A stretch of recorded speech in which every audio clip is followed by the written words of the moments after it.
Hariom students, स्वागत है आपका free study bye Lodhi sir के यूट्यूब चैनल में। दोस्तों, मैं कृपाल लोधी।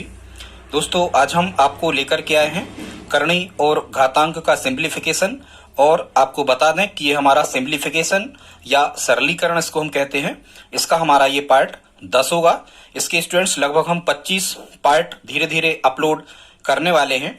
दोस्तों, यदि आप हमारे चैनल पर पहली बार विजिट कर रहे हैं तो प्लीज हमारे चैनल को सब्सक्राइब कर लें, साथ में बेल आइकन पर क्लिक कर दें ताकि सबसे पहले नोटिफिकेशन आपको मिलता रहे। दोस्तों, ये मैथ्स का बड़ा ही इंपॉर्टेंट टॉपिक है जो हम आज आपको बताने वाले हैं। आप किसी भी प्रकार की कॉम्पिटिटिव एग्जाम की तैयारी कर रहे हैं और यदि उसमें मैथ्स आना है तो इन प्रश्नों के आने के निश्चित ही चांस होते हैं। इस वीडियो में दोस्तों, यदि आप हमारे साथ अंत तक बने रहते हैं तो निश्चित रूप से आप इन प्रश्नों को बड़ी आसानी से हल कर पा रहे होंगे। तो ठीक है, प्रारंभ करते हैं आज का टॉपिक, घातांक करणी का सरलीकरण। स्टूडेंट्स, इसमें फर्स्ट क्वेश्चन हमने लिया है, कह रहे हैं √3n इक्वल 81, मतलब वर्गमूल के अंदर 3 पे n की घात बराबर 81 यहां पर हमें दे रखा है और यहां पर हमें फाइंड करना है n की वैल्यू, मतलब n का मान क्या होगा। तो स्टूडेंट्स, इसको सॉल्व करने के दो तरीके होते हैं। हम दोनों तरीके आपको बताते हैं। इसमें जो भी तरीका आपको अच्छा लगे उससे आप कर सकते हो। फिर हम आपको एक शॉर्ट मेथड बताएंगे जिसमें आप क्वेश्चन बड़े ही आसानी से देखने के बाद ही हल कर पा रहे होंगे। स्टूडेंट्स, इसमें फर्स्ट मेथड जो होती है उसमें क्या होता है, जैसे हमें मान के चलो ये जब तक ये वर्गमूल हटेगा नहीं तब तक हमें इनकी वैल्यू फाइंड नहीं होगी। तो हम क्या करते हैं, यहाँ हमें वर्गमूल हटाना है तो हम क्या करते हैं, सबसे पहले वर्गमूल हटाने का स्टूडेंट्स नियम होता है। वर्गमूल कब हटता है, वर्ग से वर्गमूल कट जाता है। तो हम यहाँ क्या कर सकते हैं, हम यहाँ करते हैं दोनों ओर का वर्ग। ठीक है स्टूडेंट्स, दोनों ओर का वर्ग करने पर जब हम यहाँ स्टूडेंट्स दोनों ओर का वर्ग कर रहे होंगे तो यहाँ हमें मिल रहा होगा √3n और यहाँ स्क्वायर और यहाँ 81 का भी क्या कर रहे होंगे हम इस प्रकार से वर्ग।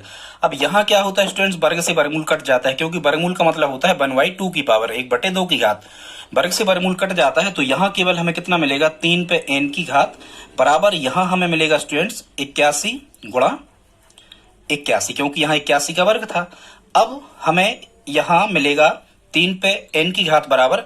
अब स्टूडेंट्स, हमें हमेशा इन प्रश्नों में ऐसा होता है, जैसे यहाँ आधार 3 आ गया तो यहाँ इस तरफ भी आधार 3 निश्चित रूप से मिल रहा होता है, तभी इन प्रश्नों को हल कर पाते हैं, अन्यथा फिर ये हल दूसरे तरीके से होते हैं। तो स्टूडेंट्स, ये आपको इनके फैक्टर पता होना चाहिए। 81 के अभाज्य गुणनखंड जब हम लिख रहे होंगे तो 3 त्रिकानो 3 81 81 एक बन गए और फिर 81 फिर लिखे तो 3 त्रिकानो 3 81। ठीक है स्टूडेंट्स, तो यहाँ हमें मिला 3 पे n की घात बराबर। अब हम यहाँ 3 को गिन लेते हैं, 1 2 3 4 5 6 7 8। कितने बार थे, 8 बार थे। तो 3 पे हम कितना लिख सकते, 8 की घात। अब स्टूडेंट्स, आधार और घातांक का जो नियम होता है वो क्या कहता है, यदि दोनों पक्ष के आधार बराबर हो तो आधार आधार कैंसिल करके घातें बराबर कर दी जाती हैं, और यदि दोनों तरफ के घातांक बराबर हो तो घातांक घातांक काट के आधार बराबर कर दिए जाते हैं। तो यहाँ कौन सा नियम लागू होगा, यहाँ आधार में यहाँ भी 3 है और आधार में यहाँ भी 3 है, तो 3 से 3 कैंसिल आउट कर दिया करेंगे। केवल हमें कितना बचा, यहाँ n बराबर मिला हमें 8 और n की ही वैल्यू हमें फाइंड करना थी, मतलब n का आंसर यहाँ पर क्या आ गया, 8। स्टूडेंट्स, ये हल करने का एक तरीका होता है, हम जल्दी से देख लेते हैं दूसरा तरीका कैसा है। सेकंड मेथड इसकी कैसी है, इसको आप किस प्रकार से हल कर सकते हो। अब हम आपको सेकंड मेथड बता रहे स्टूडेंट्स। जैसा कि हमने पहले के वीडियो में बताया है कि किन्हीं भी वर्गमूल वाली संख्याओं का मूल रूप और घातांक रूप क्या होता है, इनको मूल रूप से घातांक रूप में कैसे परिवर्तित किया जाता है, उसी बेस पर या उसी के आधार पर हम इस प्रश्न को हल कर सकते हैं। कैसे, जैसे मानी चलो लिखा है √3 पे n की घात बराबर 81। स्टूडेंट्स, ये अभी किस रूप में लिखा है, ये वर्गमूल लगा है, मतलब मूल रूप में लिखा है। जब हम इसे घातांक रूप में लिख रहे होंगे स्टूडेंट्स तो इसको हम लिखेंगे 3 पे n की घात, ये ज्यों की त्यों, और यहाँ करणी घात में कुछ नहीं होता तो 2 माना जाता है। यहाँ 2 थे तो ये जो 2 थे ये 2/1 थे, और जब ये हम मूल रूप से घातांक रूप बनाते हैं तो ये 2/1 की यहाँ पर घात लग जाती है 1/2। अब आप समझो, ये बड़ा इंपॉर्टेंट फैक्ट है। मतलब √3 पे n की घात को जब हम घातांक रूप में लिख रहे होंगे तो इस फॉर्मेट में लिखेंगे, 3 पे n की घात ज्यों कहते हैं, ये पद यहाँ आ जाता है कोष्टक में और यहाँ जो घात होती है वो पलट जाती है, तो वर्गमूल हटा माना जाता है। ये है नियम, मतलब मूल रूप से हमने घातांक रूप में चेंज कर लिया, बराबर में 81 हम ज्यों के त्यों लिख रहे होंगे। अब स्टूडेंट्स, क्या होता है, एक नियम और होता है, यदि मान के चलो m पे n की घात है और पूरे पे कुछ भी हम और कहें कि p की घात है, तो यहाँ इन घातों का आपस में क्या हो जाता है, गुणा। तो इसी नियम का यूज हम यहाँ पर करेंगे। यहाँ भी कुछ ऐसी ही कंडीशन है कि 3 पे n की घात है और फिर पूरे पे 1/2 की घात है। तो इसको जब हम सिंप्लीफाई कर रहे होंगे तो ये मिल रहा होगा 3 पे n की घात गुणा 1/2। मतलब आप तो सीधा सा ये ध्यान रखो, आप लिख लो कहीं कॉपी में, घात पे घात होती है तो घातों का आपस में क्या हो जाता है, गुणा हो जाता है, मल्टीप्लाइकेशन। ठीक है, ऐसे हम इनको हल करते हैं। तो 3 पे n गुणा 1/2, घात का घात में गुणा कर दियो, बराबर 81 ये अपने चल रहे हैं। जब स्टूडेंट्स इसे हम सिंप्लीफाई कर रहे होंगे तो यहाँ आ रहा होगा 3 पे कितने की घात, n का n में गुणा करेंगे तो 1 n ही आएगा, और बटे यहाँ कुछ नहीं तो 1 कर सकते, 2 एकम 2 आएगा, माने 3 पे n/2 की घात बराबर 81 को हम कितना लिख सकते हैं, हम डायरेक्ट लिख दे रहे हैं स्टूडेंट्स। 81 को लिख सकते हैं 3 गुणा 3 गुणा 3 4 बार, 3 3 9 3 27 3 81। तो हम इसको लिख सकते हैं 3 पे कितने की घात, 4 की घात। अब स्टूडेंट्स यहाँ पर भी वही कंडीशन बन गई, दोनों पक्षों के आधार बराबर हो गए, तो आधार 3 से 3 कैंसल आउट हो गए। यहाँ केवल कितना हमें बचा, यहाँ हमें बचा n/2 बराबर कितना मिला, यहाँ पर 4 बटे कुछ नहीं तो 1 कर दो। और स्टूडेंट्स ये आपको पता होना चाहिए, हम पहले बेसिक मैथ्स में आपको बता चुके हैं, यदि बटे के फॉर्मेट में या भिन्न के फॉर्मेट में संख्याएं लिखी होती हैं और बीच में बराबर का चिन्ह लगा होता है तो ये स्टेप तिर्यक गुणा से हल होता है। अज्ञात राशि का तिर्यक गुणा, क्रॉस मल्टीप्लाइकेशन हम पहले करते हैं। तो n का जब हम 1 में कर रहे होंगे तो यहाँ n आ रहा होगा, और 2 का 4 में कर रहे होंगे तो कितना आ रहा होगा स्टूडेंट, 8 आ रहा होगा। 8 ही तो इस प्रश्न का हमारा आंसर होगा। ठीक है स्टूडेंट्स, अगला क्वेश्चन देखते हैं दूसरा। इसको हम कैसे सिंप्लीफाई करेंगे, बड़े आसान तरीके से। तो ये तरीका भी मतलब ठीक है, जैसा भी आपको करना है इसको भी आप वैसे ही कर दो, दोनों पक्षों का क्या कर दो, वर्ग कर दो। जब दोनों पक्षों का वर्ग करोगे तो वर्ग से वर्गमूल कट जाएगा, यहाँ केवल बचेगा 2 पे n की घात, और यहाँ कितना था, 64 का वर्ग था, डायरेक्ट लिख दिया हमने, तो यहाँ मिलेगा 64 गुणा कितना, 64। जब हम इसे सिंप्लीफाई कर रहे होंगे तो 2 पे n, 64 को हम क्या लिख रहे होंगे स्टूडेंट्स, 64 को हम 2 के फॉर्मेट में लिखेंगे, 2 दूनी 4, दूनी 8, दूनी 16, दूनी 32, दूनी 64। ठीक है, और इस 64 को भी हम लिखेंगे, 64 कितने बार मिली, 6 बार, 2 दूनी 4, दूनी 8, दूनी 16, दूनी 32, दूनी 64। तो 2 पे कितने की घात मिली स्टूडेंट्स, n की घात मिली।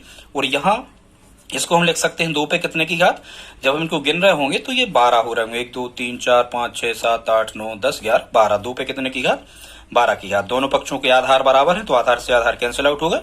n का मान स्टूडेंट्स कितना मिल गया हमें, 12, और 12 ही इसका क्या रहा होगा, आंसर आ रहा होगा। आप चाहें तो आधार घातांक मूल रूप से घातांक रूप में बदल के भी इनको हल कर सकते हो। जब हम इसे क्या बना रहे होंगे स्टूडेंट्स, बता दे रहा है, एक और हम बता दे रहा, फिर हम डायरेक्ट हल कर देंगे स्टूडेंट। जब हम इसका बना रहे होंगे मूल रूप से घातांक रूप में, तो यहाँ करनी घात कुछ नहीं है तो 2 मानी जाती है, तो इसको हम लिख सकते हैं 2 पे n की घात, और यहाँ जो 2/1 थे ये आ जाते हैं यहाँ 1/2 घात बन के, बराबर के 64। ये ज्यों की त्यों, घात पे घात होती है तो घातों का आपस में गुणा होता है। 2 पे यहाँ हो जाएगा n गुणा 1/2 की घात, और बराबर 64 ज्यों की त्यों। ये हो जाएगा 2 पे कितने की घात, n/2 की घात, और 64 को हम क्या लिख रहे होंगे स्टूडेंट्स, 64 को हम लिख रहे होंगे 2 पे कितने की घात, 6 की घात। 2 गुणा 2 आप 6 बार करके देखना, 64 आ जाएंगे। आधार बराबर, आधार से आधार कट गए।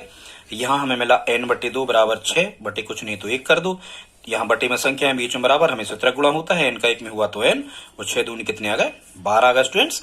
आप डायरेक्ट ना करें, इसी प्रकार से मूल रूप से घातांक रूप में परिवर्तित करके इन प्रश्नों को बड़ी आसानी से हल किया जा सकता है स्टूडेंट्स। एक क्वेश्चन यहाँ पर तीसरा है, इसको हल करके आपको बताना है।